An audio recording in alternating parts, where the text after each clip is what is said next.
गोविंद हरि नारायण। भगवान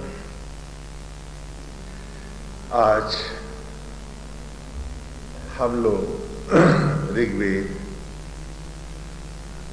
प्रथम मंडल प्रथम ऋषि मधुचंदा के प्रथम सूक्त की 9वीं ऋचा में इन पिछली 8 ऋचाओं में हमने विस्तार से जाना कि गुरुकुल में बच्चों को किस प्रकार वेद का ज्ञान कराया जाता था, किन ऋचाओं के द्वारा उनको उनके जीवन के रहस्यों को पढ़ाते थे।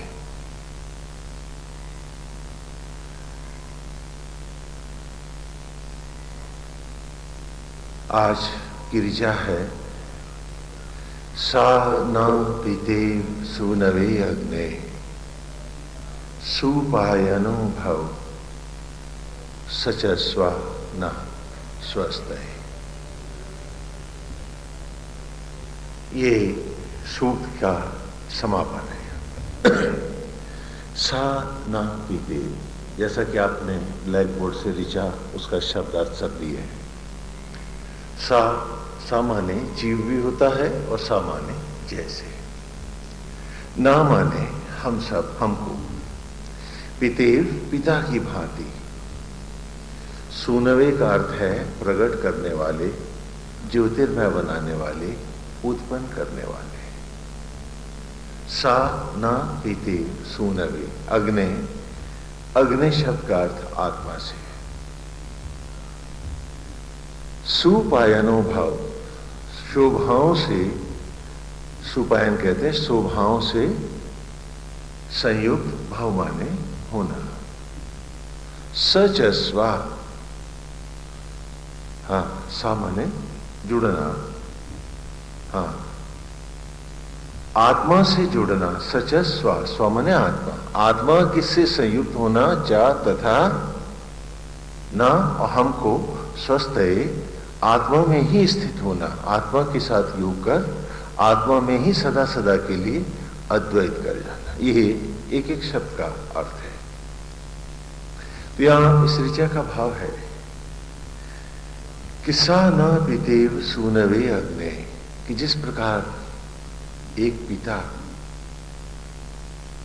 अपने पुत्र को अपनी संपूर्ण शोभाएं प्रदान करता है, उन्हें शोभाओं से संयुक्त करता है, अपना नाम देता है, गोत्र देता है, अर्जित धन संपदा ज्ञान देता है, और सब कुछ उसको देकर अंत में स्वयं भी उसी पुत्र में विलीन हो जाता है।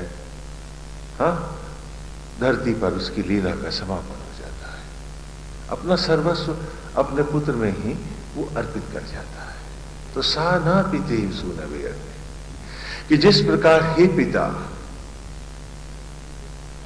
साधारण पिता भी अपने पुत्र को अपनी शोभाओं से संयुक्त करता है, उसी भांति हे आत्मा, हे यज्ञ, हे अजर अमर अविनाशी, हे ज्योतिर्मय,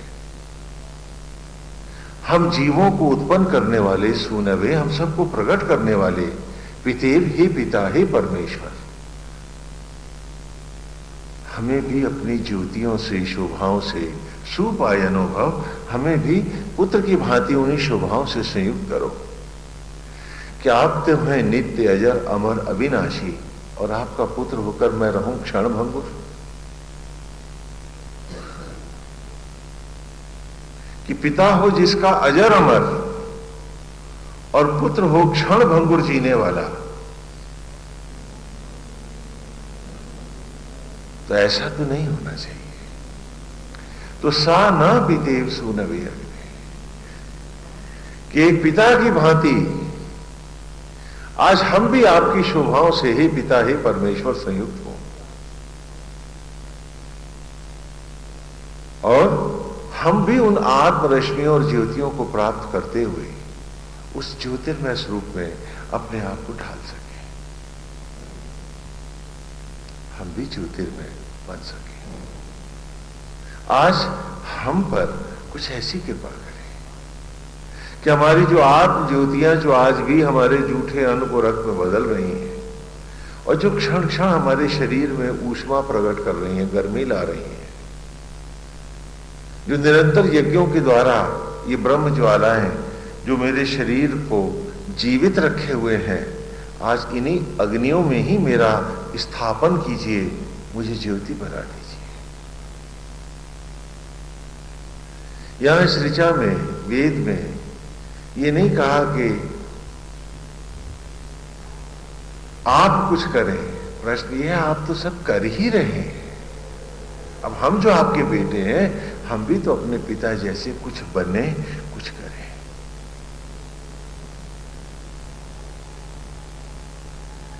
कि सा न पितेव सुनवे अग्ने सुपायनो सचस्वा न स्वस्थ है। क्योंकि पिता तो आप ही हैं।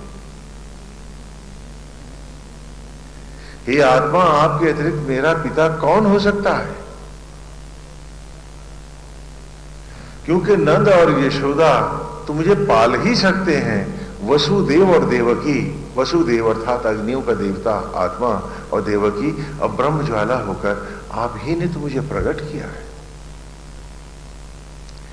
तो जब आप मुझे क्षण क्षण पालने वाले हैं, पोषम एव दिवे दिवे, जो हम पीछे ऋचा में तीसरी ऋचा पढ़ के आए, तो निरंतर पोषण को देने वाले हैं, मुझे पालने वाले हैं, सत्य रूप में मेरे पिता परमेश्वर सभी कुछ है। हाँ, जो आप गाते हैं ना, पितु मातु सहायक स्वामी सखा, ये किसके लिए गा रहे हैं? उस परमेश्वर के लिए जो आपको प्रकट कर रहा है, वही तो आत्मा होकर आपके भीतर बैठा है और आज भी आपकी जूठन को रक्त में बदल रहा है, बन के शबरी का राम। तो यहां वेद में हम परोक्ष में ना होकर आमने सामने होते हैं। मैं अपने ही अंतरात्मा को वेद में पुकार रहा हूं कि सा न पीते, कि जिस प्रकार पिता अपने पुत्र को संपूर्ण शोभाएं प्रदान करता है, अपना उत्तराधिकारी बनाता है, सब कुछ उसी को देता है, उसी प्रकार हे पिता, हे अजर अमर अविनाशी, हम सब जीव हैं तो तुम्हारे पुत्र, लेकिन क्यों है फिर क्षण भंगुर? कि जिनका पिता हो अजर अमर, उनकी संतानें क्षण भंगुर हो जाए। तो हे पिता, आज हमें भी उन आत्म ज्योतियों से, उन अमर रश्मियों से संयुक्त करो, हमें भी उनके साथ जोड़ दो कि हम आपके पुत्र कहलाने के योग्य तो बन सके। इन्हीं ऋचाओं को लीलाओं में स्पष्ट किया गया कि दशरथ और दशानन, मेरी ही दो मनोवृत्तियों को रामायण में भी उन्होंने दिखाया। जिसने 10 इंद्रियों को रख लिया, बैलगाड़ी में बैल को रखते हैं ना, नकेल मिलते हैं, नकेल डालते हैं ना, बांधते हैं, तो जिसने 10 इंद्रियों को रख लिया, बांध लिया, वो क्या बना? दशरथ। और जिसने 10 इंद्रियां 10 मुंह बना दी, वो 10 मुंह वाला दशानन रावण कहलाया।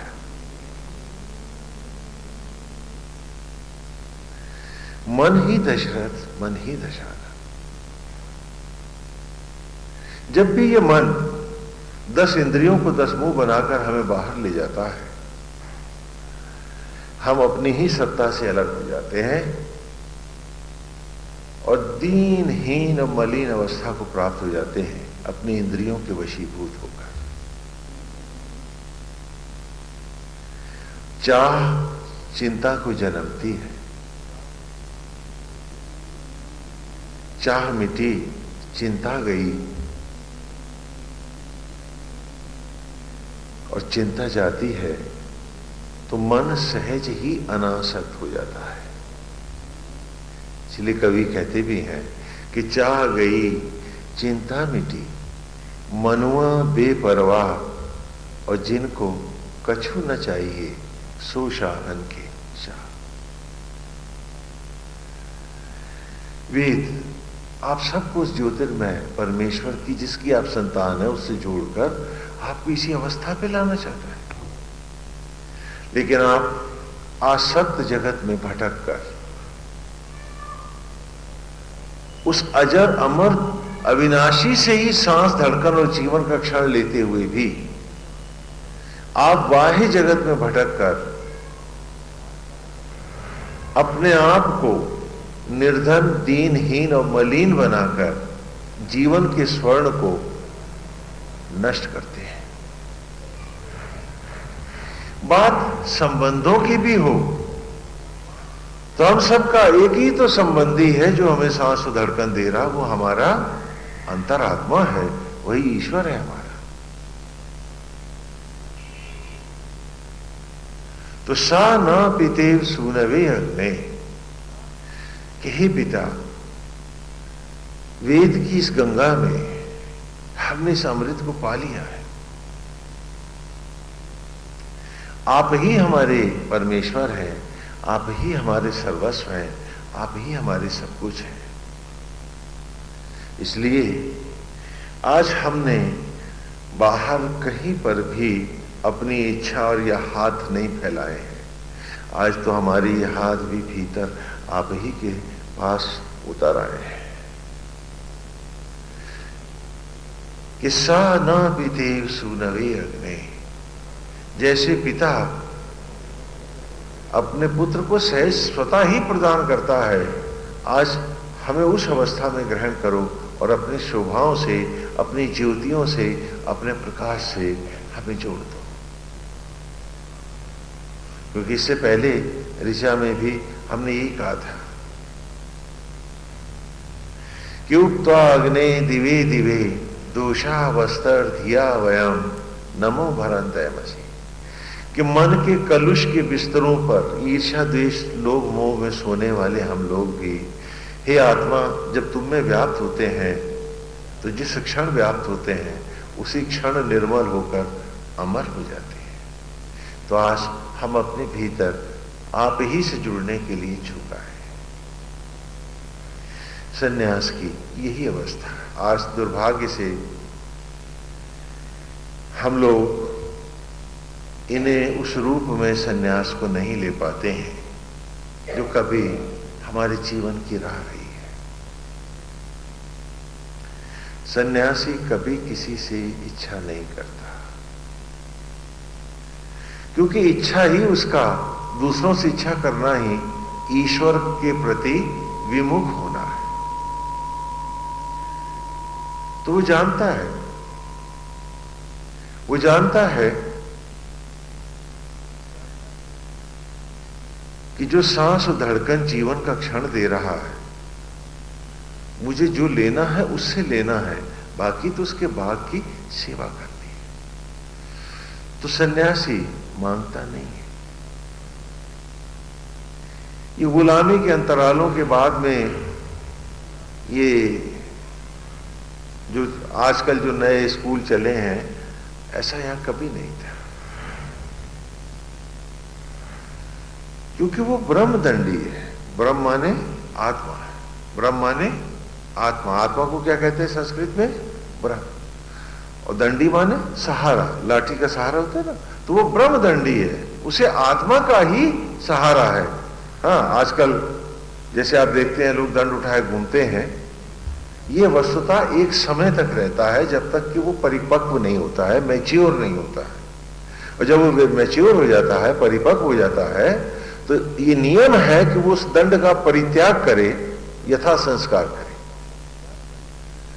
तो उसके संस्कार ठीक ऐसे ही होते हैं जैसे किसी आप मृतदेह का संस्कार करते हैं, तो वो अपने अतीत को ही दंड बना करके उसका संस्कार करता है कि अतीत का वो व्यक्ति अपनी संपूर्ण उपलब्धियों के साथ शेष हो रहा है। बाकायदा वो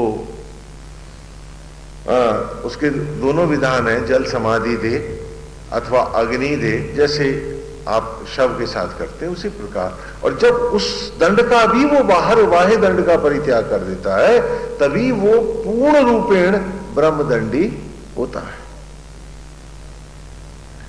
क्योंकि आदि शंकर अपनी परिक्रमा पूरी करने से पहले ही उनका लोप हो गया था, क्योंकि जहां से दंड लेता है वहीं आकर के उसका विसर्जन करता है एक भू परिक्रमा करने के बाद।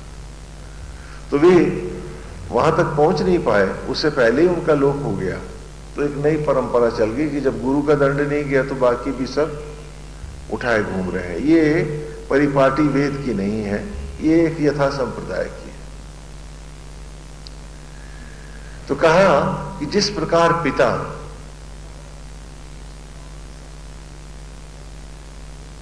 तो ब्रह्मदंडी जो है, अब वो अपने एक पिता को ही अपना नाता मानता है, जो लेना है आत्मा से।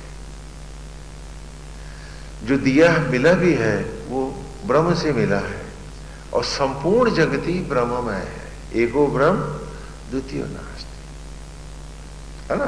यही 5 महावाक्यों का तीसरा महावाक्य था, है ना। मैंने आपसे कहा था ना कि 5 महावाक्यों को हम बार बार लेंगे, क्योंकि यही आपका एक प्रैक्टिकल द्वार है। और अभी गुरुकुल के छात्रों की तरह आपको पढ़ा रहा हूं, फिर इसी सूक्त को हम वो ऋषि किस प्रकार धारण करते हैं, एक वो दृश्य भी देखेंगे पूरे सूक्त का। हाँ, जैसे जैसे पढ़ते जाएंगे, क्योंकि एक स्तर है जब हम पढ़ रहे होते हैं, एक स्तर है जब वेद ही हमारा जीवन होता है, अर्थात जब हम वेद जी रहे होते हैं। तो हम कैसे होते हैं, क्या होता है। हाँ, दोनों रूप आपके सामने रहो, बराबर हर सूक्त के समापन पर वो रूप आपके सामने हम रखते रहेंगे, जिससे आप बिल्कुल व्यवहारिक रूप से अच्छी प्रकार समझ लें कि आपको वेद कैसे जीना है। कहा ना कि वेद पढ़े और लिखे मात्र नहीं जाते हैं, सुने या जाने ही नहीं जाते हैं, वेद सदा जिए जाते हैं। जो वेद जी नहीं सकता है उसका जानना न जानने के जैसा ही है। जिसको कहेंगे कि जल के अथाह जलाशय के किनारे बैठा है और फिर भी प्यासा है, भाग्यहीन है।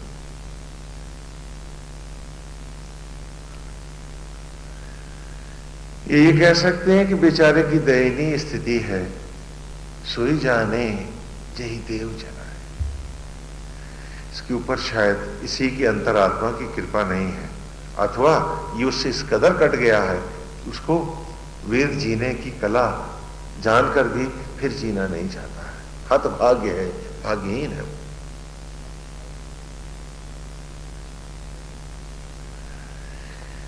दंड के विसर्जन के बाद फिर ब्रह्मदंडी किसी से कोई याचना नहीं करता, वो तो सिर्फ सेवा करता है। जो समाज दे जाए, गोपाल ने दिया है, आत्मा ने दिया, नारायण ने दिया है, और जो उचित है पास में रखकर शेष को वो पुनः सेवाओं में विसर्जित कर देता है। लेकिन वो किसी के द्वारे इच्छा लेके नहीं आता, कारण कि दूसरों से आपसे इच्छा वो तभी तो करेगा ना जब उससे उसे उसकी अतृप्तियों की पूर्ति नहीं होगी। और पहली बात, वो ब्रह्मदंडी है, अब वो इच्छा ही क्यों करेगा। हाँ, मेरी बात समझ में आ रही थी। वस्तुतः इस मार्ग के लोग कभी इच्छा नहीं करते हैं। यदि वो इच्छा करते हैं तो वो इस मार्ग पर नहीं होते हैं। ये चंदे भेजना, ये चंदे बटोरना, ये परिपाटी सनातन ऋषियों की नहीं है। बाद में गुरुडम और संप्रदायों ने ही इसको फैलाया है, क्योंकि यहां आत्मा ही ईश्वर है और हमें अपनी अंतरात्मा से ही अद्वैत करना है, उसी से इच्छा करनी है। वही तो हमको सब कुछ देने वाला है। कहा ना, हम सब निर्धन है, हम सब, हमारे पास एक ही धन है, आयु, उम्र, जीवन के क्षण। और ये धन ऐसा है कि जिसे हम गंवाने आए हैं, कमाने नहीं आए। ये धन ऐसा है जैसे कॉलेज में, स्कूल में अध्यापक को, कॉलेज को दी गई फीस है कि साल भर बच्चा पढ़ेगा आपकी पाठशाला में, इस क्लास में फिर आगे पास होगा, तो ये कक्षा की फीस दे रहे हैं हम उम्र के रूप में, और ये सारे जीव छात्र हैं। प्रकृति ही धर्म ग्रंथ है, सचराचर ही पाठशाला है। जहां इन बच्चों को कक्षा कक्षा पढ़ना है, तो पिता ने कहा जब बालक पढ़ेंगे तो इनको उम्र रूपी धन के नोट पाठशाला में पिता स्वयं देगा। तो वो परमेश्वर ही हमें जीवन की सांस, धड़कने और क्षण दे रहा है। तो हम पाठशाला में काहे के लिए गए हैं? बच्चा क्यों जाता है? पढ़ने जाता है या कि दीवारों से लिपटने जाता है, फर्नीचर से? तो वेद ने कहा कि जो है वो हरि की कृपा है, और जो नहीं है वो भी नारायण की इच्छा है। जे ही विधि राखे राम ताही विधि रही। ये नहीं कि अब ये है तो ये इसका इस्तेमाल हम कैसे कर सकते हैं, क्योंकि तिलक त्रिपुंड जो लग गया है अब खड़ावी पहनेंगे, ये सब बेकार की बात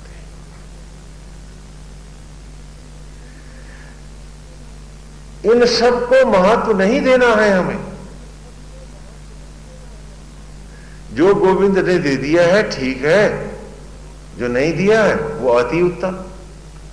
हमें इनमें किसी चीज से नहीं लिपटना है, हमें तो अपनी आत्मा से लिपटना है और इस सचराचर में जीवन रूपी क्षणों को पढ़ना है।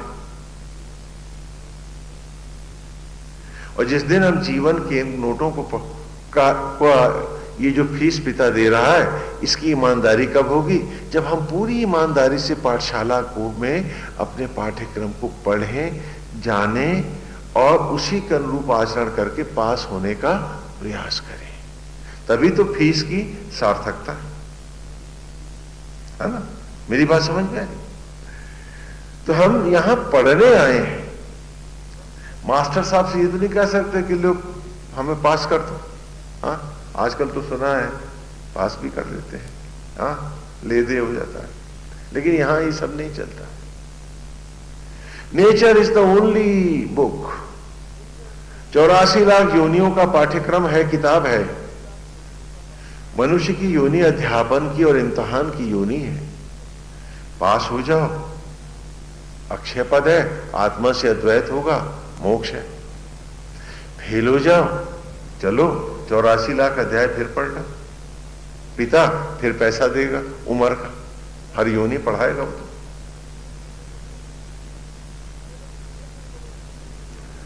और अगर थोड़े नंबरों से फिर फेल हुए तो री एग्जामिनेशन या कंपार्टमेंट या क्या कहते हैं, शॉर्ट टर्म एग्जाम आ जाएगा कुछ महीने बाद। फिर तुम्हें नया पाठ्यक्रम में दोबारा बुला लिया जाएगा। तो जब भी तुम्हारे घर में कोई लड़का पैदा हुआ तो तुमने माना कि थोड़े से ही भूल के कारण लौट के आ रहा हमारा पूर्वज है, इसलिए 12 जन्मों की शुद्धता का प्रतीक तुमने 12 दिन का सूतक मनाया। हाँ, 12 बोलते हैं ना कि 12 ही जन्मों की शुद्धता ओढ़ के आ रहा है। ये तो शॉर्ट टर्म से लौट रहा है, 84 लाख से थोड़े ना लौट रहा है। हाँ, तो इसलिए 12 दिन का तुमने 12 सूतक बनाया।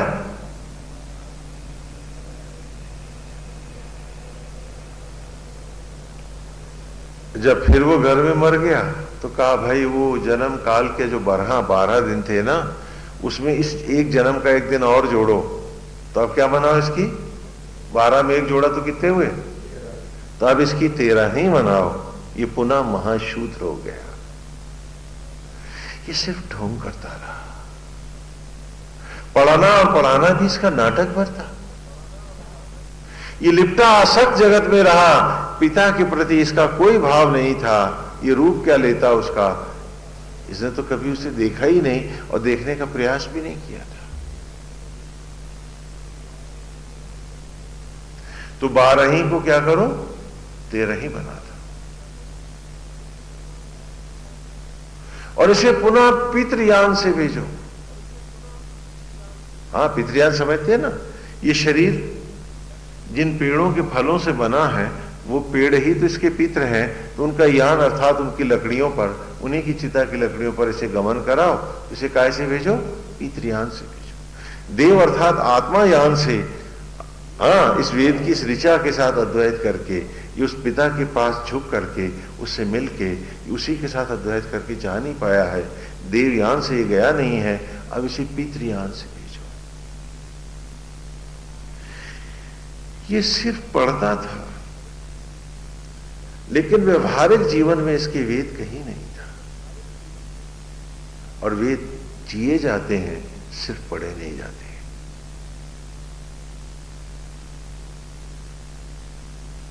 आज आपको ये सारी बातें बड़ी विचित्र लगती होंगी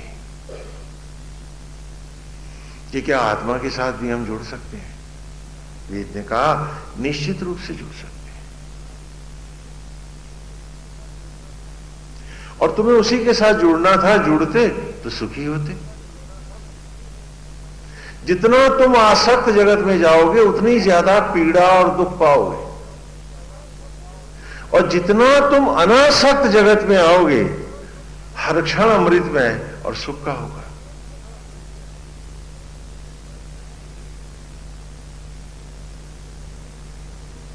भाई इतना ही तो समझने की बात है।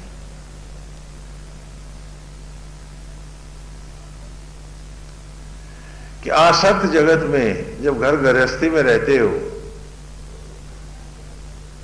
तो तुम्हें घर का काम करने के लिए भी नौकरों की जरूरत पड़ती है, और बड़े उबाऊ लगते हैं काम।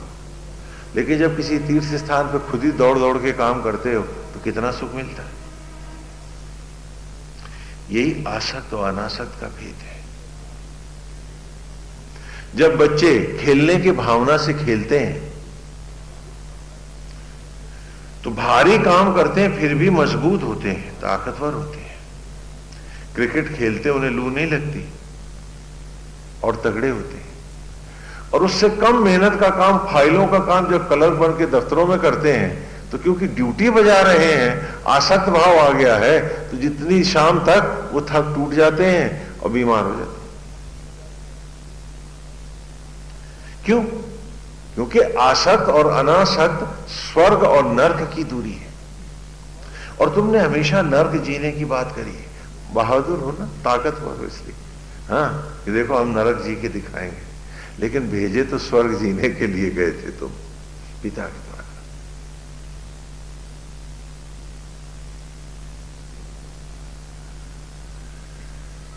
इसीलिए वेद व्यवहारिक रूप में जिए जाते हैं। तो आज सबसे पहले मैं तुम्हें उस दृश्य की ओर ले चलता हूं जो वेद है। आपको मेरे साथ कल्पनाओं में आना होगा। आप कल्पना करें कि किसी दुर्गम पर्वत पर, घने जंगल में, एक सुरम्य नदी के तट पर ब्रह्म मुहूर्त का समय है, सर्द हवाएं, तेज ठंडी हवाएं चल रही हैं।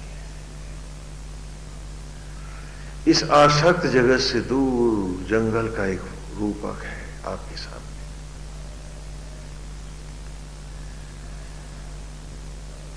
और एक ऋषि मंडली है जो नहाने के बाद यज्ञ के सामने बैठी है,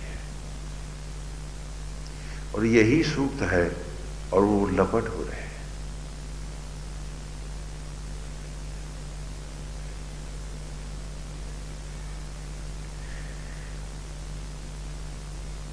जब चोरी आपकी पकड़ी गई थी, एक बड़ा व्यवहारिक आपको रूप दे रहा हूं आपका, तो आपके चेहरे का रंग पीला पड़ गया था। अब एकदम सिकुड़ गया था चेहरा आपका, नहीं क्या? तो कैसे सिकुड़ा था? क्या चेहरे ने चोरी करी थी? चोरी तो आपने हाथ से करी थी। लेकिन चोरी पकड़े जाने का विचार आते ही, विचार के कारण चेहरा आपका पीला पड़ गया और सिकुड़ गया।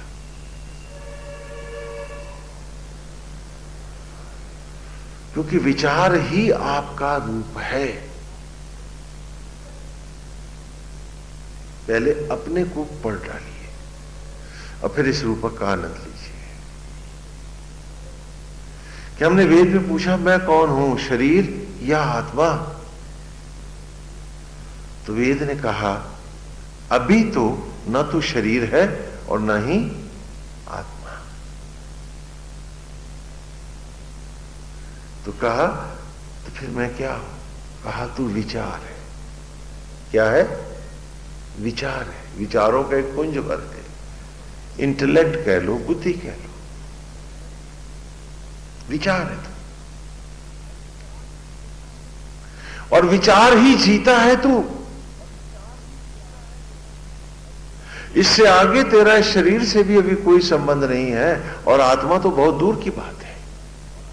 ये सच है कि शरीर और आत्मा के कारण ही तू जो विचार है, तेरा स्थायित्व है, तू जीवित है। लेकिन उनका तेरे से संबंध है, पर तेरा अभी उनसे कोई संबंध नहीं है। तू विचार है। और वो विचार जो 10 इंद्रियों को 10 द्वार बना के बाहर बाहर भाग रहा है, तो उसका शरीर से और आत्मा से क्या संबंध है? हाँ, शरीर और आत्मा का तेरे से संबंध है। वो प्रयासरत है कि तू जीवित रहे, तू सांस लेता रहे, तू चलता रहे, हाँ, तेरा आभास बना रहे। लेकिन तेरा अभी न शरीर से संबंध है और न ही आत्मा को तो तू जानता भी नहीं। तू सिर्फ विचार।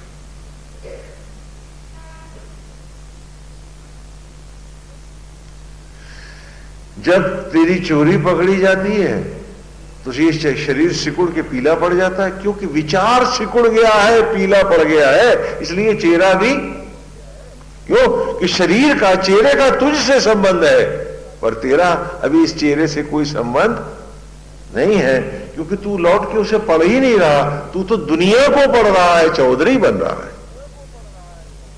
कैसी विचित्र बात है कि जिस घर में तू रहता है उस घर से तेरा कोई संबंध नहीं है, जबकि घर का हर क्षण तेरे से संबंध है। आप इसको क्या कहोगे? हाँ, इसको क्या कहोगे? अच्छा है क्या? हाँ, कि कोई किसी का भला करे और वो उसकी तरफ मुंह भी ना करे, तो आप उसको क्या कहोगे? हाँ, क्या कहोगे उसको? ईमानदार है या कृद्धन है, बेईमान है? बोलो क्या है वो? तो आज हम सब क्या हैं? हाँ, ये वेद ने दिखाया है। कुछ पोथे पढ़ लेते हैं, कुछ ऋचाएं पढ़ लेते हैं और चौधरी बनने चल देते हैं।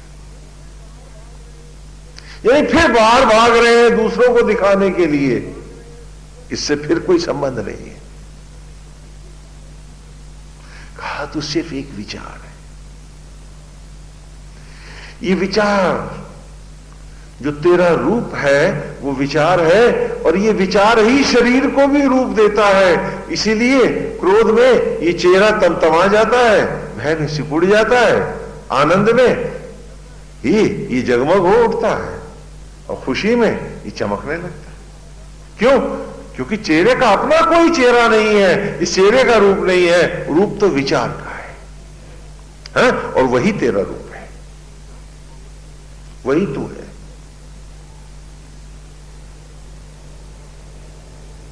तो सिर्फ एक विचार है, और ये विचार रूपी जीव माने जो जीवित है, जो विचारवान है, इसी को जीव कहा है मैंने। हाँ, बहुत से पूछ रहे थे, स्वामी जी जीव यहां रहता है कि यहां रहता है, आत्मा इधर रहती कि इधर रहती? हाँ, बोले सवाल है। समझो इस बात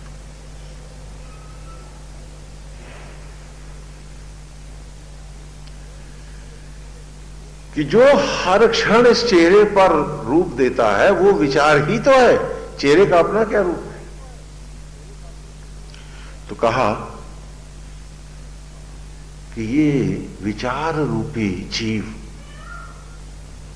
जब इस शरीर के साथ अद्वैत करने लगता है, वेद की राह आके अपने को पढ़ने लगता है, तो ये ऋषि कहलाता है। क्या कहलाता है?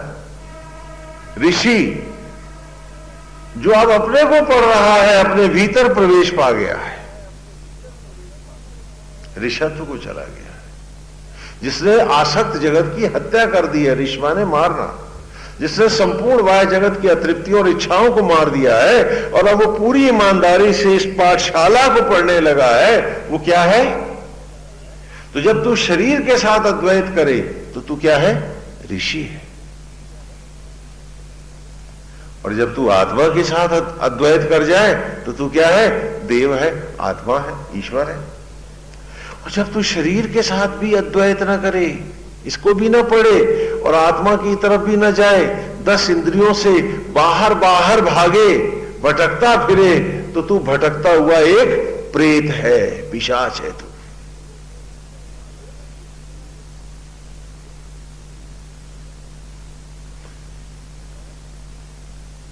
क्या है? प्रेत है। जो अपने से परे भाग रहा है वो क्या है? प्रेत है वो। और सारी जिंदगी हम क्या मनुष्य बन के जिए? पूछो अपने आप से।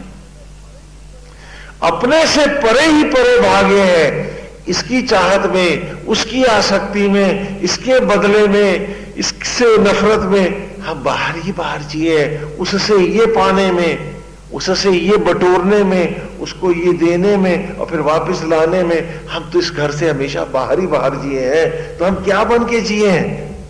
मनुष्य या प्रेत? बोलो बोलो, जल्दी बताओ।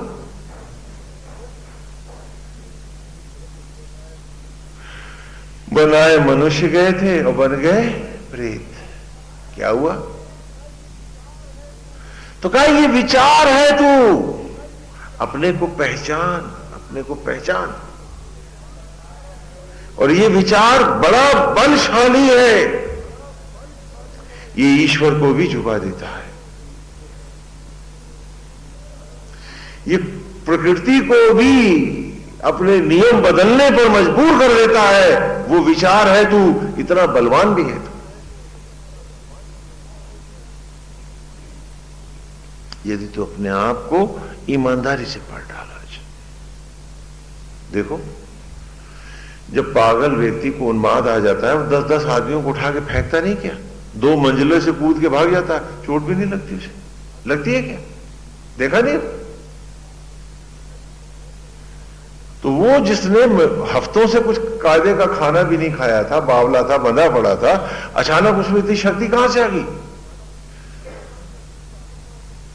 उसमें इतनी ताकत कहां से आ गई? कहने स्वामी जी इसमें प्रेत आ गया। नहीं, ये विचार ही प्रेत है।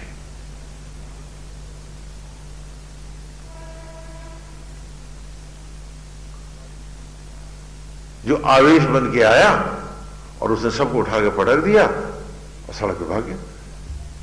लोग पकड़ते ही रह गए। तो ये विचार बड़ा बलवान है। इस विचार ने महायुद्ध कराए, धरती जीतने की भी कल्पनाओं करो। वर्ल्ड वार हुए, एक विचार ही तो कराना था, न कि कोई शरीर, कोई बॉडी। ये विचार ही है। जब सत्ता के लोभ में आता है तो बड़े बड़े स्कैम करके दुनिया को हिला के रख देता है, अखबारें भर देता है। तुम सिर्फ एक विचार, आत्मा से अद्वैत करो तो देव हो, और देह के प्रति ईमानदार हो जाओ तो ऋषि हो, और बाहर बाहर भटको तो प्रेत। तो कहा ये विचार ही जीव का रूप है। तो जीव का रूप अर्थात तुम्हारा रूप तो क्षण क्षण बदलता रूप है, मन की भांति बदलता है। जब तुम पड़ोसी के साथ झगड़ा करके उस झगड़े के विचार बन के बैठे हो तो तुम क्या हो? श्रीमान झगड़ा। आदमी नहीं, क्या हो? श्रीमान झगड़ा। जब तुम मकान के उखड़े प्लस्तर की चिंता में बैठे हो तो तुम क्या हो? श्रीमान उखड़ा हुआ प्लस्तर, ना कि एक आदमी। और इसी विचार को जब तुम अंतर्मुखी कर ब्रह्म रंध्र में प्रवेश पा जाओ, अपने सब कॉन्शियस को समाधियों के द्वारा भीतर ले जाकर तुम कॉस्मिक फायर्स का नियंत्रण ले लो और ये विचार जब एकाग्र होकर तुम्हारे ऊपर लौट कर आने लगे तो क्या ये शरीर जो अब भी लपट के कारण गर्म हो रहा है, इस लपट को बढ़ाकर क्या ज्योति में बदल नहीं सकता? बोलो। मैग्नीफाइंग ग्लास देखा है, क्या बोलते हैं उसको? आतशी शीशा देखा है ना? आतशी शीशा सूरज के सामने करो तो उसकी किरणें जब एक जगह केंद्रीभूत हो जाती हैं तो फूस वगैरह जो भी रखा होता है उसमें क्या होता है? आग लग जाती है। और जिनके भीतर आत्मा जैसा सहस्त्र सूर्यों को तेज देने वाला एक ज्योतिर्मय आत्मा, एक सूरज बैठा है, अगर वो अपने विचार को आतशी शीशे की तरह एकाग्रीभूत कर दें तो क्या होगा? लपट उठ जाएगी। इसमें कोई ये कहो कि scientifically you can disapprove it ना, कोई बुकिश साइंटिस्ट कर सकता है। The one who is a real scientist can not deny, will never deny. क्यों? क्योंकि आज भी पीनियल बॉडी से ब्रह्मरंध्र तक कॉस्मिक आर्क का करंट आता है जो पूरे बॉडी में इलेक्ट्रिक इंपल्सेस पैदा करता है, स्पार्क्स। उसी के कारण जो खाना तुम खाते हो, भोजन आदि, वो कार्बोहाइड्रेट्स में कार्बन डाइऑक्साइड में बदलता है और उसके स्पार्क से जलने के कारण जो गर्मी पैदा होती है वो बॉडी के टेम्परेचर को मेंटेन करती है। तो ये एक नेचर का एक मेंटेन्ड लेवल है। लेकिन यहीं अगर हम इसमें प्रवेश करके, ये विचार उसमें लौट करके, ब्रह्मरंध्र में जाकर के प्रवेश करके और इसी मोमेंटम को अपनी तप और साधना के द्वारा बढ़ाने लगे तो क्या होगा? स्पार्क्स वो जो एक क्षण में, मान लो अभी 1 हो रहा है, अगर वो एक क्षण में 1 करोड़ हो जाएगा तो क्या होगा? सारा शरीर सहज ही ज्योति में बदल जाएगा। इसमें कोई मिरेकल की बात नहीं है। But to achieve a real state, इस ज्ञान को पाना और पाने का त्याग कर सकने में, अपने आप को उसको समर्पित करने में, कि विचार जब ऋषि हो जाए तब तो कल्पना करें कि घना जंगल है, हाँ ये तो गुरुकुल में आपने वेद पढ़ा है ना। अब वो ऋषि वन में कैसे करते हैं वो भी देख लो। हाँ अभी आपने एक ही सूक्त पढ़ा है, चारों वेद पढ़ते ही लपट आर पार चलती है। फिर यदि आप उसे व्यवहार में उतार रहे हैं, उसे अपना विचार बना रहे हैं, तो अपना स्वरूप बना रहे हैं। घना वन है, अभी भोर होने को है, ब्रह्म मुहूर्त है, सर्द हवाएं हैं, यज्ञ कुंड के सामने ऋषि बैठे हैं और इसी सूक्त का जाप कर रहे हैं, आहुतियां बाहर दे रहे हैं, जल स्वयं भीतर है। हाँ दृश्य अंकित करो। हाँ और फिर हम चले पुनः वेद का आरंभ करें। अगनिम ईले पुरोहितम यज्ञस्य देवम ऋतविजम हूतारम रत्नधातमम, और उसी के साथ स्वाहा, और वो आहुति दे रहा। स्वाहा का अर्थ होता है स्व माने आत्मा, अभी पढ़ा है आपको 9वीं ऋचा में, स्व माने आत्मा। कि जो स्वाहा का यहां अर्थ यह है कि ये सामग्री जो मैंने यहां अर्पित करी है, यथा इसको अपनी आत्मा में तन को सामग्री बनाकर अपने आप को जलाया है ना, आत्मा में, है ना, मैं स्वयं जला। स्व माने आत्मा। तो आहुति बाहर देने का तात्पर्य यह नहीं है कि मैं बाहर ही स्वाहा कर रहा हूं। स्वाहा का अर्थ यह है कि ये सारा दृश्य मेरे भीतर है और मैं अपने अंतर में अपने को, ये सामग्री जिससे शरीर बना है, इसको भी यज्ञ कर रहा हूं। स्वाहा। आहुति में जो स्वाहा शब्द का आप प्रयोग करते हैं, लेकिन कालांतर में लोगों ने उसके नए नए अर्थ लगा दिए।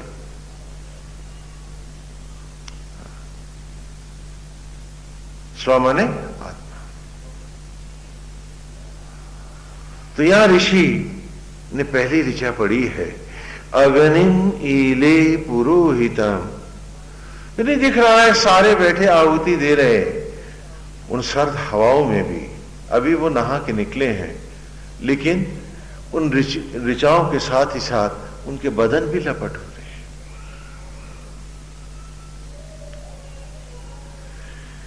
कि ब्रह्मा विष्णु महेश रूपी आत्मा अग्नि पुरोहितम ऋत्विजम। आज ही आत्मा, आज तुझमें मैं अपने आप को अर्पित कर रहा हूं। अग्नि, हे प्रलय के देवता महाशिव, पुरोहितम, तुम ही मेरे ब्रह्मा हो, परम ब्रह्म हो, ऋत्विजम, और तुम ही विष्णु हो। धारम रथ निधात्मक, न्यौछावर से तुम मुझे जीवन के क्षण दे रहे हो। तुम्हारा ही न्यौछावर बनकर मैं हर क्षण तुम्ही में जिया हूं, और आज हर क्षण पुनः न्यौछावर तुमको है।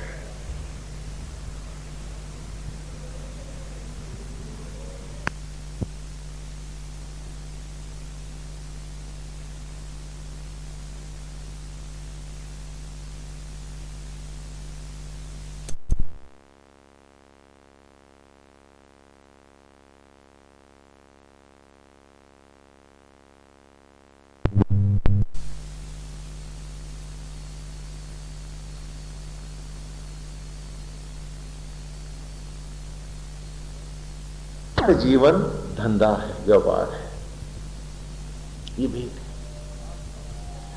आसक्त स्तर पर जीने वाले शायद इस विचार की सूक्ष्मता को न पा पाए। ठीक वैसे ही जिसने मैग्नीफाइंग ग्लास नहीं देखा है, उसकी किरणों के बनते हुए उस पुंज से जलते हुए फूस को नहीं देखा है, उसको भी नहीं लगेगा कि सूरज से भला कहीं आग लग सकती है ऐसे। और उस सूरज से बड़ा सूरज भीतर है मेरे। यदि मैं विचार को मैग्नीफाइंग ग्लास बनाकर उसकी किरणों में ही अपने आप को केंद्रीभूत कर दिया होता, तो ये तन फूस से भी कहीं ज्यादा तीव्र जला होता। उसी का नाम तप है। हाँ, आप अक्सर पूछते हो, स्वामी जी ये तप क्या होता है? ये तप है। अब इसकी परिभाषाएं आप 100 कर लो, सैकड़ों कर लो, उससे तो कुछ होता नहीं। पहली ऋचा में ही ऋषि ने कहा है, बैठे हैं, अब आमना सामना है मेरा मुझसे। अब बेखुदी नहीं है कि बेखुदी में ही खुद को पुकार रहा हूं, अब जानता हूं अपने को पुकार रहा हूं, इसीलिए तो पुकार रहा हूं कि अपने में अब लौटकर उसी रूप को पाना है। वो पुत्र कैसा जो पिता की शोभाओं से संयुक्त ना हो। आज की विचार कि सा ना पितेव सुनवे अग्ने सुपायनो भव सचस्वा ना स्वस्थ। कि भौतिक जीवन में भी तो बेटा बाप से, पिता से उसका नाम लेता है, गोत्र लेता है, रूप लेता है, और उसकी सारी शोभाओं से, ऐश्वर्य से, ज्ञान विज्ञान से, सबसे अपने आप उसके सम्मान और प्रतिष्ठा को भी लेता है और उसकी जगह स्वयं स्थापित होता है। तो धिक्कार है मुझको कि मेरा पिता अजर अमर है और मैं क्षण भंगुर। क्यों? उसकी शोभाओं को नहीं ले पा रहा। कारण कि मैंने अपने पिता के खिलाफ विद्रोह किया हुआ है। वैसे दुनिया को दिखाने के लिए मैं बड़े हवन कर रहा हूं, पूजा पाठ भी कर रहा हूं, तिलक त्रिपुंड है, सब कुछ है, लेकिन आसक्त जगत और उसके धंधे के अलावा आत्मा से मेरा कोई रिश्ता ही नहीं है, मेरा तो शरीर से भी संबंध नहीं है। इसलिए मैं अपने से बाहर बाहर प्रेत बन के भटकता हूं। जो बाहर भटके वही तो प्रेत है। दुनिया भर की चाहत मुझे है, दुनिया भर का ज्ञान मुझे है, अज्ञानी हूं तो सिर्फ अपने प्रति, अपने को नहीं जानता। लेकिन यहां बात उलट गई है। पहली ऋचा जो आपने पढ़ी थी, आज उसी का एप्लीकेशन है हमारे सामने, पूरे सूक्त का है कि अग्निम एले पुरोहितम, अग्निम पुरोहितम ऋत्विजम। हे ब्रह्मा विष्णु महेश रूपी ओंकार, आ उ मा ओम, आज मैंने तुम्हें पा लिया है पिता कि तुम ही ब्रह्मा हो, तुम ही विष्णु हो, तुम ही महेश हो। कोई ढूंढता होगा तुम्हें लोगों के पार, मैंने तो तुम्हें देखा है भीतर अपने। तुम मुझ में समाये हो, मैं तुम में समाया हूं।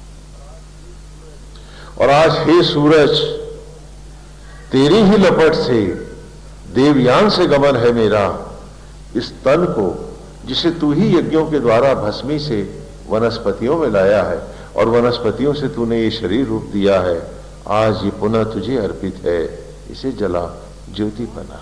आज एकाग्र भाव से मैं तेरा ही पुत्र बनूंगा, तेरी ही राह चलूंगा। आसक्त नहीं था मेरे पास कुछ, और अब तो पूर्ण अनासक्ति की ओर इसको भी अर्पित करने को आ गया।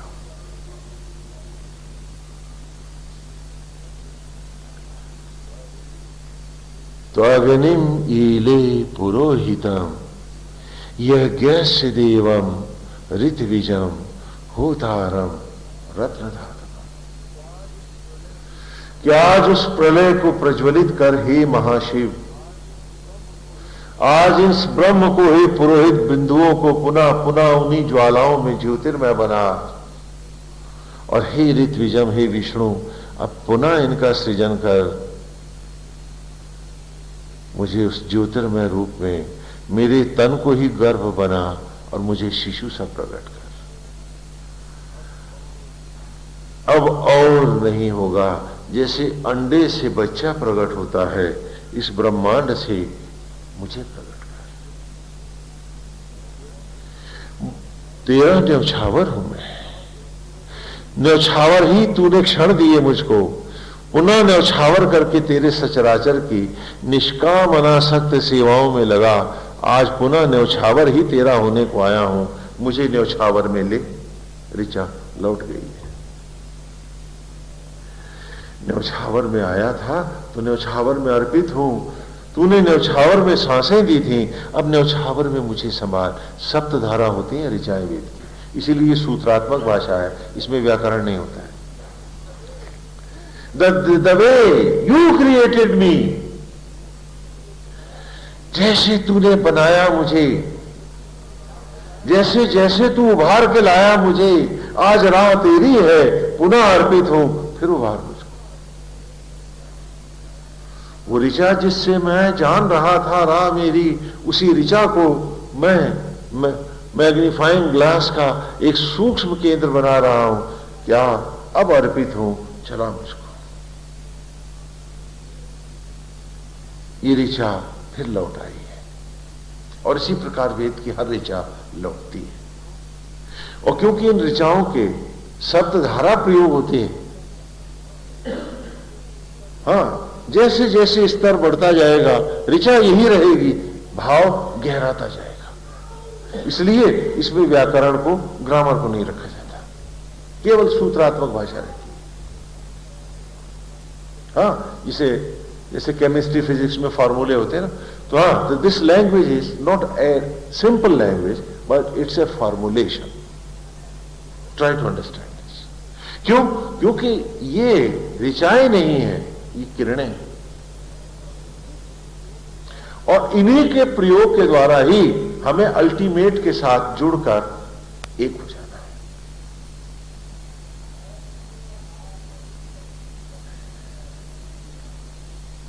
इसीलिए कहा है कि वेद के रहस्य को वेद में आए बिना उसी प्रकार नहीं पाया जा सकता, जैसे सागर में डुबकी मारे बिना उसकी तलहटी में क्या है आप नहीं जान सकते। आपको वेद जीना होगा वेद के साथ। वो ऋचा जिससे अभी 9 सप्ताह पूर्व हमने एक छात्र की तरह पढ़ा था कि कैसे परमेश्वर ने बनाया हमको, कैसे कैसे चिता की राख कैसे वनस्पतियों में लौटी, वही वनस्पतियां गर्भ में किस प्रकार पुनः ज्योतियों में संहार के द्वारा पुनः वे ही ब्रह्म बिंदु जब जुड़े, तो कैसे वो अन्न जो था शिशु बना। आज यही ऋचा हमें फिर एक नए जीवन की ओर, एक नई प्रेरणा की ओर, एक नए इस यही आज देवकी ही गर्भ बनेगी। देवकी माने ब्रह्म ज्वाला। अर्थ समझ लो। जब शब्द का हम प्रयोग करें तो खाली आप एक रूपक मत देखा करो। जब वसुदेव कहूं तो वसु माने होता है अग्नि और देव माने देवता। तो अग्नियों का देवता कौन है? आत्मा। और जब देवकी कहूं तो आत्म अग्नियों को अर्थात ब्रह्म ज्वालाओं को कह रहा हूं। वहां वसुदेव देवकी के रूप का भी आनंद लो, उनके चरणों में अर्पित हो, लेकिन यहां ये मत भूलो कि वसुदेव और देवकी आत्मा और ब्रह्म ज्वाला है। और आज भी हर शिशु को वसुदेव और देवकी ही उत्पन्न करते हैं, और तुम सब क्या नंद और यशोदा बन के पालते हो। तुम्हें उंगली बनानी नहीं आई तो तुमने बेटे का बनाए थे। क्योंकि नंद और यशोदा को ध्यान नहीं है कि बालक उनका नहीं है, वसुदेव और देवकी का है। अभी सीरियल में आप देख रहे थे ना, आज ही आया था। यशोदा जी बड़ी दुखी है कि मेरा बेटा लिए जा रहा है। आपको भी तो लगता है ना। हर बेटा देवकी का है और वसुदेव पिता है उसका। पालने वाले कौन है? नंद और यशोदा अर्थात आप सब। तो इसलिए जब भी शब्दों का प्रयोग करूं आप अर्थ सहज ही ले लीजिए। तो कह रहा हूं आत्मा से कि वसुदेव और देवकी बनके तुम इन्हें उभारा था मुझे। तो आज पुनः इसी ऋचा में कह रहा हूं कि प्रलय जगा, बिंदुओं को जला, पुनः सृजन कर रहे ऋत्विजम, और मुझे अपने ही इस देवकी के इस ज्योतिर्मय गर्भ से एक बार ज्योतिर्मय स्वरूप बना के फिर प्रकट कर। जैसे ग्रहों और नक्षत्रों को ज्योति प्रदान कर गगन में स्थापित किया है, जो वो है सो मैं भी तो हूं। तो हे पिता, आज मुझे भी ग्रहण कर। न्यौछावर से लाया है तू मुझे, तेरे न्यौछावर को ही बनाया अनासक्त जीवन मैंने, और बन के न्यौछावर जिया मैं। जैसे तूने रखा वैसे रहा, इच्छाओं को तुझी में जलाता रहा, अभाव को भी तेरी दया माना मैंने।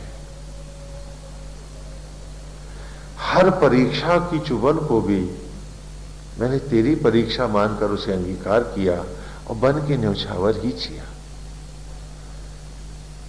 तो अब तो मुझे न्यौछावर में ले ले, मुझे जला दे, मुझे एक बार फिर उसी अग्नि में लौटा दे हे पिता। और उसके बाद अगली ऋचा हमने इसके बाद पढ़ी थी, अग्नि पूर्वे फिर ऋषि भिरी जयो नूतनैरुत सा देवा एह बक्षति, कि तुझ में आए बिना आज उद्धार भी तो नहीं है मेरा। क्योंकि आदि काल से अनंत काल से हे अग्नि, हे ब्रह्म ज्वाला, जो तुझ में जला, तेरी अमर रश्मियों में जो यज्ञ हुआ, सा देवाम एह बक्षति, उसी ने तो देवत्व का आलिंगन पाया। मेरी राह तू है, मेरा सर्वस्व तू है।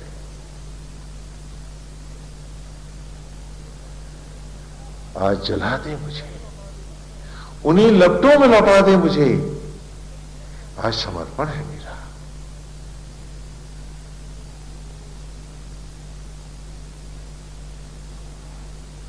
देख रहे हैं ऋचा कब क्या पढ़ी थी, ऋचा आप क्या कह रही, इसलिए इसमें व्याकरण नहीं है, नो ग्रामर। इसलिए विद्वान का यहां काम नहीं है, ये दृष्टा की भाषा है। इसीलिए बाकी भाष्यकारों को भी पढ़ते रहना, पता चल जाएगा कि वेद क्या है, क्या वो विद्वता का ग्रंथ है या अंतर की दृष्टि है, भीतर की आंखें। अग्नि पूर्वे भी, हे ब्रह्म ज्वाला, पूर्वे भी, इससे पूर्व काल में भी, अनंत कालों से, ऋषि भी, जिन साधकों ने तन सामग्री को आप ज्वालाओं में यज्ञ करने वाले ऋषियों ने, ऋषि भी नूतन रुच तेरी अमर होती इन रश्मियों में अर्पित किया, स्वयं को जलाया, स्वयं को। सा देवाम अहवक्षति, वे ही उस देवत्व को पाए, वही देवत्व का आलिंगन कर पाए। तो आज अर्पित हूं तुझे, मुझे अपनी अमर रश्मियों में जला दे। भले सामग्री इस बाहर के यज्ञ को है, लेकिन हे मां, हे अग्नि प्रज्वलित हो और मेरा रोम रोम तुझ में जल जाए, यज्ञ हो जाए। अग्नि पूर्वे फिर ऋषि भिरी डयो नूतन सा देवाम अहवक्षति। आज मेरा आलिंगन हो इन ज्वालाओं में, मुझे अपने में ग्रहण कर, चला मुझको।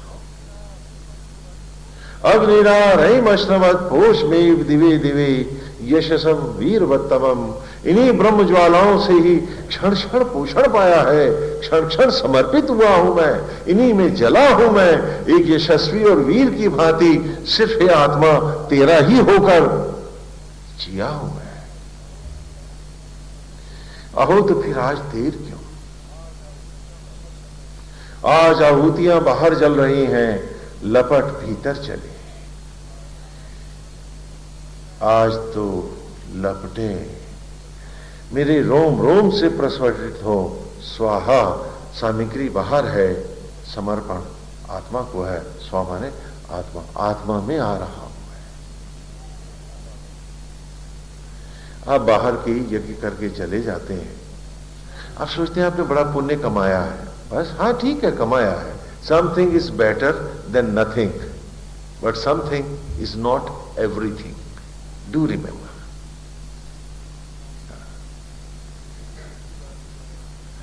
क्योंकि पिछली बार भी मैंने आपसे कहा था कि समथिंग से मुझे बड़ा भय लगता है कि कुछ तो है स्वामी जी। मैंने पिछली बार आपको एक उदाहरण दिया था कि एक आदमी की पत्नी के जब बच्चा हुआ तो पत्नी का देहांत हो गया। तो उस छोटा बच्चा था तो पड़ोसियों ने कहा कि भाई अब गाय ले आ, बिना दूध के तेरा बच्चा जिएगा कैसे, बाकी तो हम पाल पोस देंगे, लेकिन दूध तो चाहिए इसको। तो जब शाम को लौट के आया तो उन्होंने कहा कि क्यों रे गाय ले आया? बोला नहीं कुछ तो कर आया। बोले क्या? कल खूंटा और जंजीर ले आया। हाँ क्या बच्चा जी जाएगा? तो डोंट से समथिंग, से एवरीथिंग। वो जो समथिंग समथिंग कहते हैं वो अपने साथ विश्वासघात करते हैं। से एवरीथिंग कि हम तो वेद में ही डूब के जीना है, वेद बन के ही जीना है। तब आएगी ये ऋचा, तभी लौटेगा ये ज्ञान। और देखो ये किरणें आतशी शीशा मन भरेगा और लपट धू धू कर जलेगी।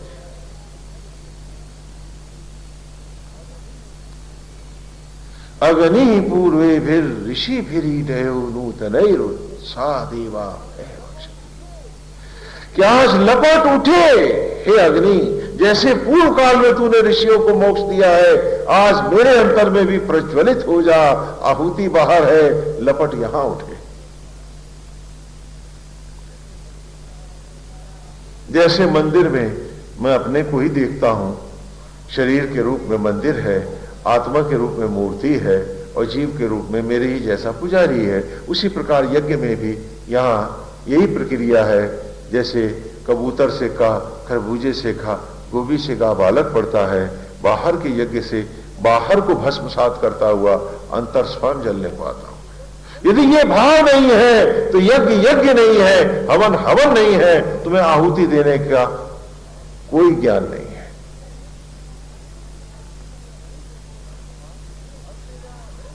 तो कहा अग्निना रहिमश्रवत पोषमेव दिवे दिवे यशसम वीरवत्तमम, कि जो जो सामग्रियां चली है तुझमें उन्हीं को तूने ज्योति बनकर उभारा है। आज क्षण क्षण में सामग्री हूं तेरा, जला मुझे, क्योंकि मैं ऐसे ही जिया हूं। अब तो अंगीकार कर मुझे, मेरे पास कोई आसक्त जगत नहीं है। मैंने हर रूप को नारायण का बनाया रूप जाना है। जात पात संप्रदाय भेद जगत का ज्ञान मुझे छुआ नहीं है। किसी से इच्छा नहीं करूंगा तो फिर तेरे से हट के कोई इच्छा भी नहीं रखी है। अब जब समय आया है तो मैं अग्नि पितृयान से नहीं, हे देव तुम्ही से तो लूंगा, क्योंकि तुम्ही में समर्पित होगी जिया। आज जला दो मुझे, क्योंकि अब इन सर्द हवाओं की बर्फ भी छू नहीं रही है। लपटों को आने दो, कुछ और लपट हो जाने दो। जो ब्रह्म मुहूर्त का सूर्य उगेगा वो देखेगा एक रूप नया। हे ज्वाला, हे ब्रह्म अग्नि, सामग्री बाहर जल रही है, मुझे आज भीतर ले जला और इसी को पुनः देवकी बना। देह को प्रकृति देवकी बने, आत्मा वसुदेव हो और इसी में यज्ञ होकर रूप प्रकट हो एक नया। और तब कहा अग्ने यम यज्ञम अध्वरम विश्वता परिभूरसी सा इत देवेशु गच्छति। कि हे आत्मा, तू ही वो यज्ञ है, यम यज्ञम, वो यज्ञ जिसमें अध्वरम, जो विनाश से रहित अमर यज्ञ है तू। विश्वता परिभूरसी, हर क्षण भंगुर को पूर्णता प्रदान करने वाला है। ऋचा वही है, लेकिन बीच में व्याकरण न होने से शब्द भी वही है, अर्थ भी वही है, भाव बदल गए। हाँ, इसीलिए वेदों को ही गुरु मंत्र के रूप में, एक ज्ञान मार्ग के रूप में दिया जाता रहा है आदिकाल से। हाँ, तो अग्रे यम यज्ञम अध्वरम विश्वता परिभूरसी सा इत देवेशु गच्छति। हे आत्मा, यम जिस यज्ञम यज्ञ में अध्वरम अजर अमर होने वाले इस यज्ञ में विश्वता परिभूरसी, जो सचराचर प्रकट हो रहा है, जो इसी यज्ञ में आज जलूंगा मैं, तभी तो इस प्रकार देवत्व को पाऊंगा। तो आज आगे बढ़, जला मुझे। आहुतियां बाहर के यज्ञ को हैं और संपूर्ण आहुति स्वयं हूं। आज देवकी में, ब्रह्म अग्नियों में, देवकी की लपटों में हूं।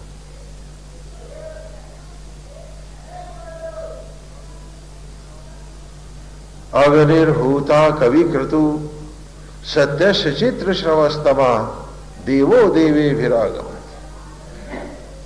कि उस परमेश्वर ने, अग्निर्होता ने, कवि क्रतु आत्मा होकर आत्म यज्ञों के द्वारा जो बनाया है मुझे, सत्य चित्र श्रवस्तमा, आज इसी में सारी प्रकृति को पुनः चित्रित करने के लिए मुझे आहूत करना होगा, जलाना होगा।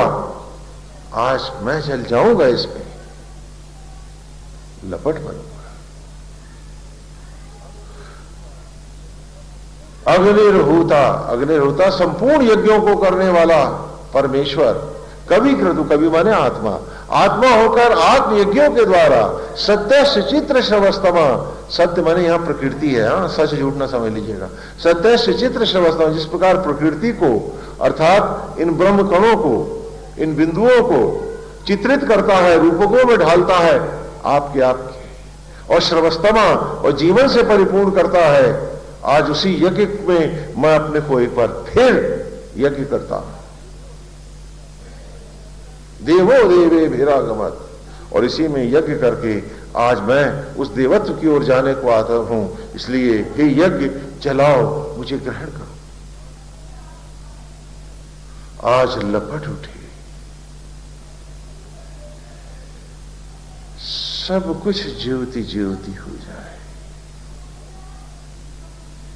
संबंध सब शेष है, एक देवकी भर है और वसुदेव है, सब चल जाए।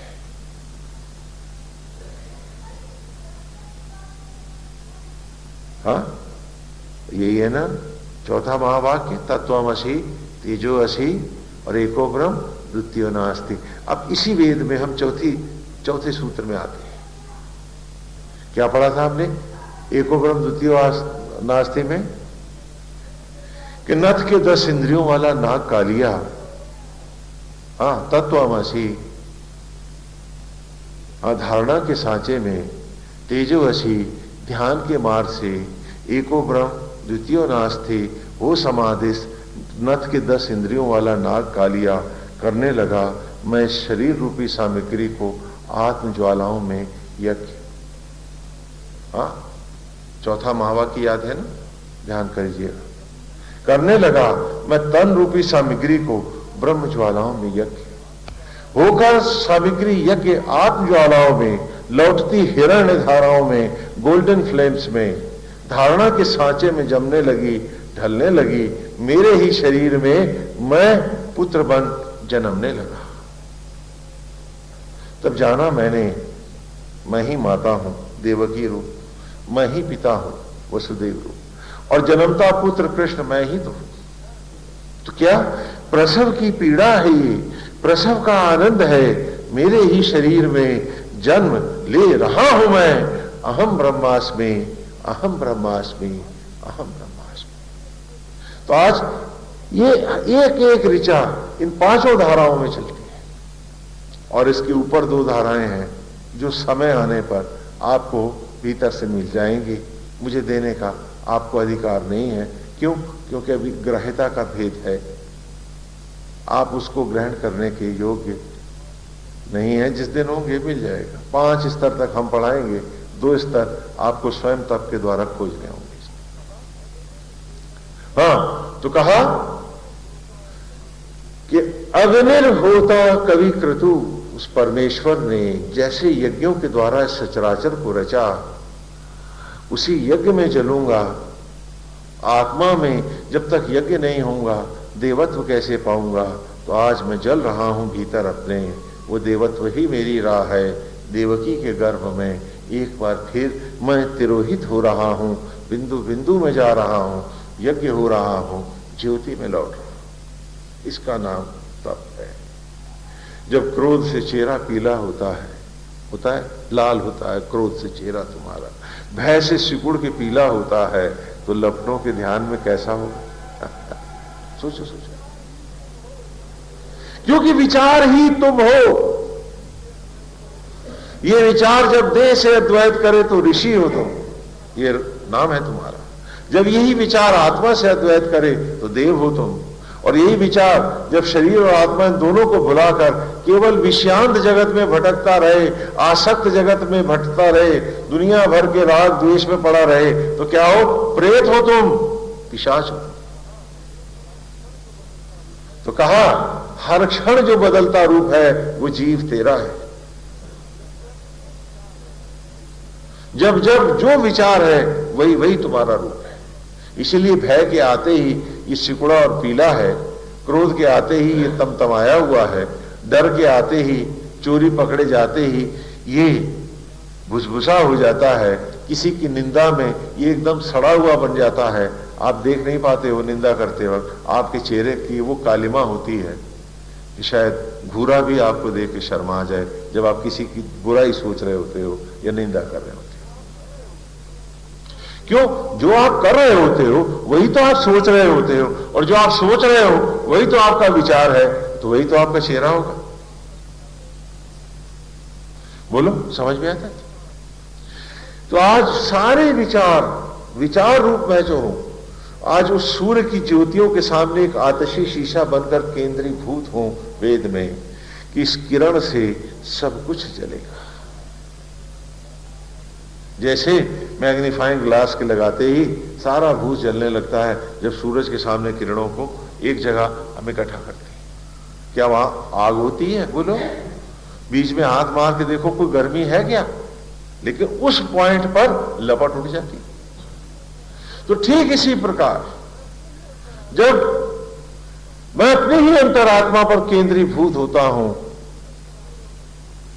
तो जगमग ज्योतियां प्रज्वलित हो जाती हैं और हर ओर लपटें फैल जाती हैं। ये वेद का, ये विचार का एक अलौकिक तांडव होता है प्रलयंकर रुद्र का, हर ओर लपट ही लपट होती है। हाँ, इसलिए कहा कि अग्निर्होता कवि क्रतु सत्य चित्र शवस्तमा देवो देवी विरागमन, कि उस अग्निर्होता ने, परमेश्वर ने कवि क्रतु आत्मा होकर आत्म यज्ञों के द्वारा जिस प्रकार सत्य चित्र श्रवस्तमा, सत्य उस प्रकृति को जो रूपों में चित्रित करता गया है, नाना रूपों में प्रकट करता गया है, श्रवस्तमा उसे जीवन और धड़कन से परिपूर्ण करता गया है, उसी राह में मोक्ष छिपा है तुम्हारा। तुम्हें भी वहीं यज्ञ होना होगा, लौट अपनी ही ब्रह्म ज्वालाओं में अपने को आहूत करना होगा। जो करेगा ऐसा देवो देवे भी आगमन, वही ऐसा देव ज्ञानी ही उस देवत्व को आएगा, और जो आसक्त जगत में रह जाएगा उसे तो फिर भटकने जाना ही होगा। जैसे छोटे बच्चे को खेलना जरूरी है,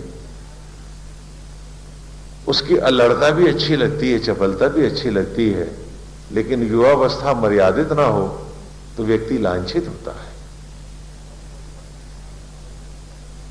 अब वो बचपन की हरकतें अगर वो जवानी में करता है तो लोग उसे दूषित कहते हैं। अवस्था के साथ होता है। प्रौढ़ावस्था में युवावस्था की आसक्ति कलंक लगती है, और वृद्धावस्था में मेरा इस जगत के साथ आसक्त होना महाकलंक है, महाअभिशाप है। और जो अभी से नहीं तोड़ेगा अपने को, वो कैसे टूट पाएगा इस आसक्त जगत से। आज आप कलंकों को वरदान मानते, ये दुर्भाग्य है आपका। वेद की राह जाने वाले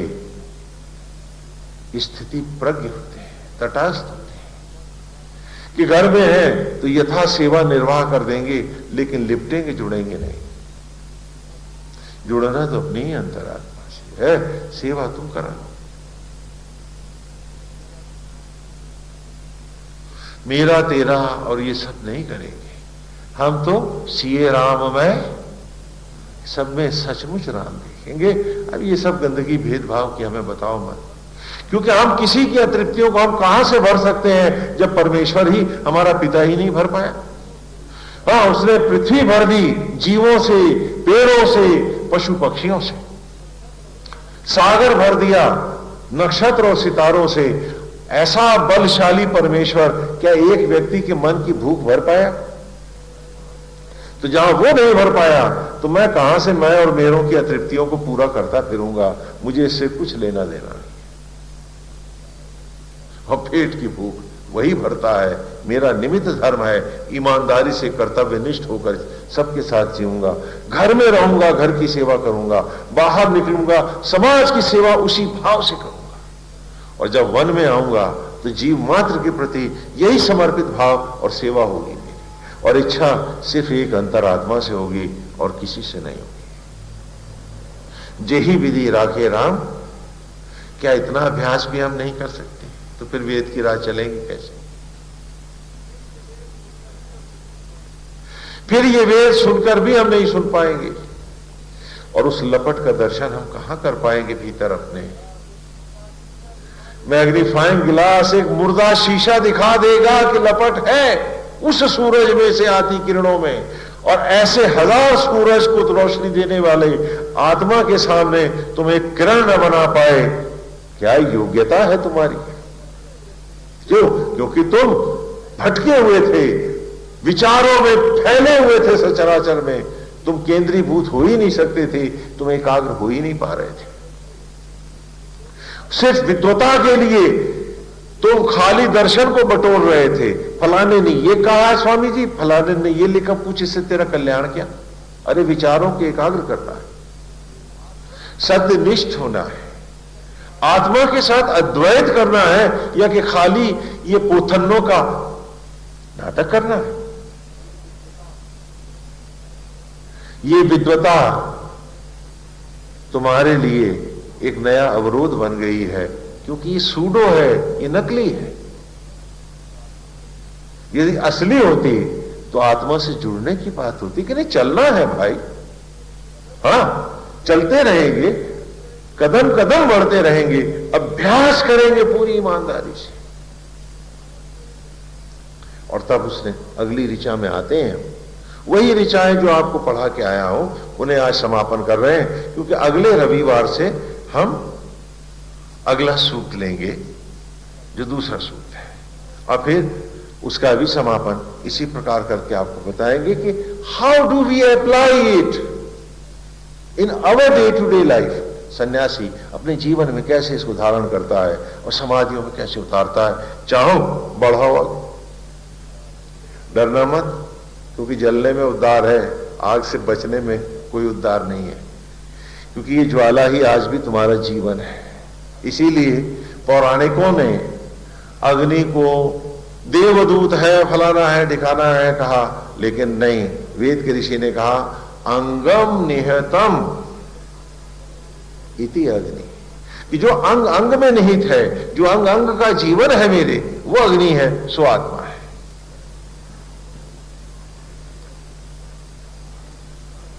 न कि अग्नि दूतम, वो अपने ढंग से वो भी ठीक है, लेकिन हम अग्नि को ही अपनी आत्मा मानते हैं, और यही यज्ञ का अधिष्ठित देव है, और हमें इसी में यज्ञ होना है। हा? तो कहा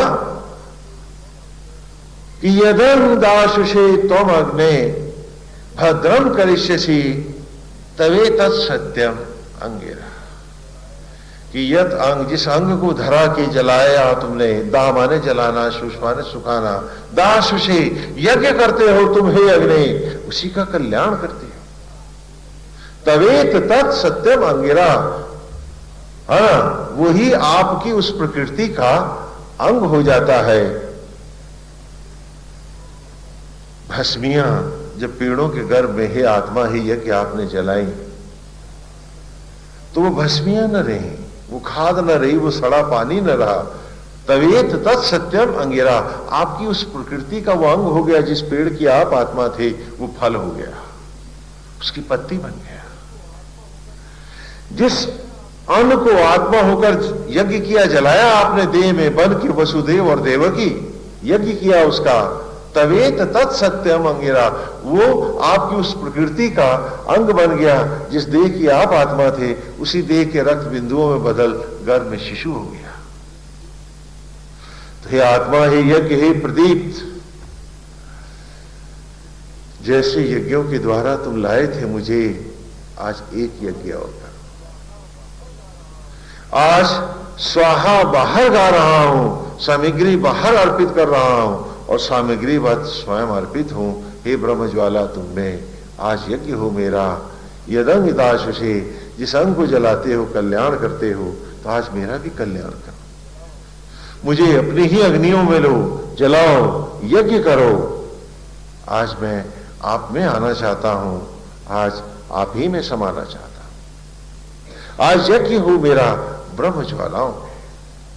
और तब अगली ऋचा में हमने पढ़ा था कि उक्त्वाग्ने दिवे दिवे दोषावस्तर धिया वयम नमो भरंत एमसि, कि उक्त्वाग्ने, जब जब तुम में व्याप्त हुए हम, हे आत्मा, हे यज्ञ, हे अग्नि, दोषावस्था, कलुषता के बिस्तरों पर सोने वाले हम, दुर्गंध थे, नालियों का पानी थे, सड़ा हुआ गोबर था ये तन मेरा, वो दुर्गंध था, घूरा था, मैं समाज के बाहर बहिष्कृत होकर पड़ा हुआ। लेकिन हे आत्मा, तुम्हारी अग्नियों ने जब मुझे जलाया, यज्ञ किया, तो दुर्गंध से सुगंध बना, पावन फलों में और सुंदर फूलों में आया, सुगंधित पुष्पों में आया, महक उठा मुझसे सारा वातावरण। और उन्हीं वनस्पतियों को, हे यज्ञ, जब तुमने आत्मस्थ होकर मुझे ग्रहण किया, जलाया, तो मैं किसी के घर में नवजात शिशु बनकर उभर आया, सूरज की पहली किरण सा मुस्कुरा उठा था। तो यदं दाशुषे त्वम अग्ने, जिस अंग को जलाते हो उसी का कल्याण करते हो। जला जला करके ही तो उभारा तुमने मुझे, नहीं जलाओगे मुझको अपने ही ज्वालाओं में तो मेरा उद्धार होगा कैसे। रूपत्वाग्ने दिवे दिवे दोषावस्तर धिया वयम नमो भरंत एमसि, कि तुम में आज अपने आप को मैं जलाने आया हूं। उप माने व्याप्त होना, व्याप्त करने आया हूं तुम में, हे अग्नि, हे आत्मा।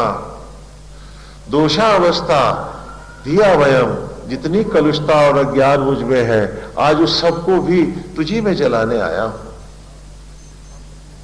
तरीत तत्स, हाँ अब मुझे, आज तुम मुझे अंगीकार करो।